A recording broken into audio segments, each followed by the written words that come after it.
I just released a song on the war in Palestine and its origins, per se, and there were a lot of comments that basically showed they didn't listen to the whole song, or they didn't even really care about the song in general. Just don't listen to it then. I myself am not a keyboard warrior, but nonetheless, sometimes I do try to straighten people's opinions out concerning the war. I've learned this. War is a hugely emotional matter. Mind blown, right?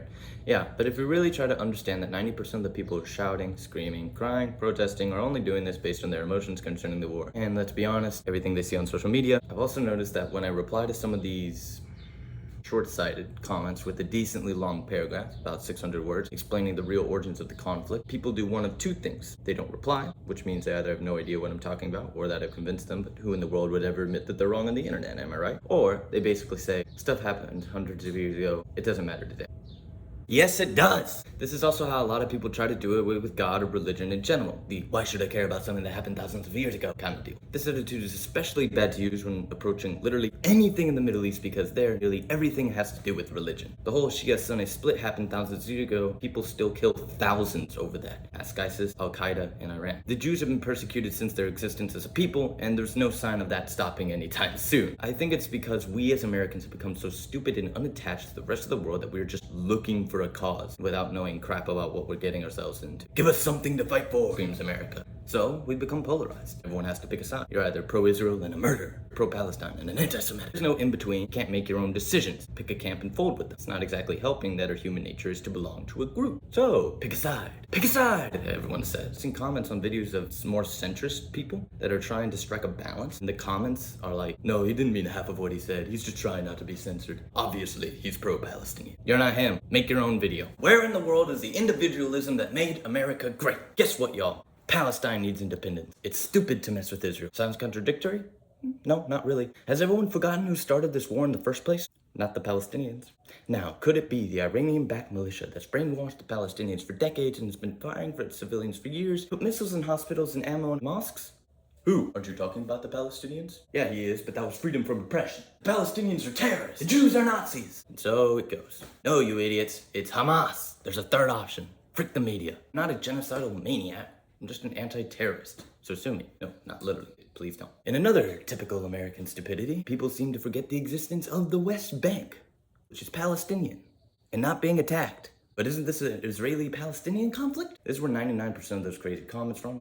Both sides, I might add. Both of you calm down. Everyone has defined this as Israel versus Palestine. Everyone has forgotten Israel versus Iran. Look at the map. If this is Israel versus Palestine, then why isn't Palestine, aka the West Bank, being attacked? Maybe because Hamas isn't there?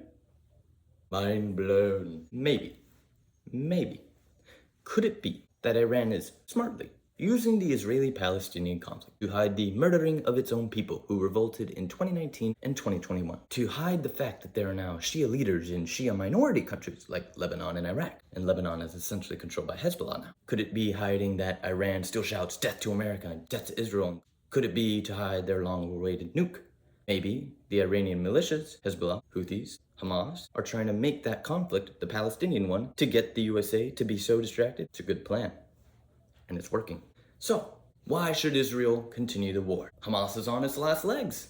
Why stop? But you're killing innocent civilians. Now that's true.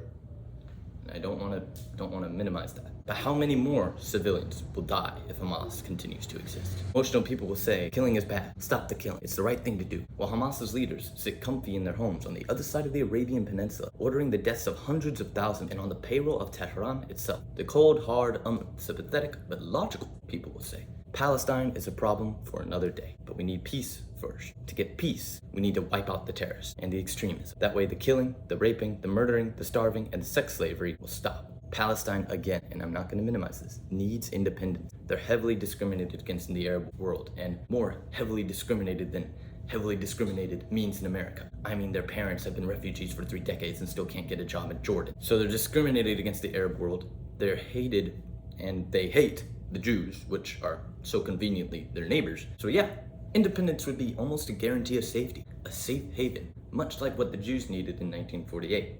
But before all that greatness happens, extremism needs to be eradicated.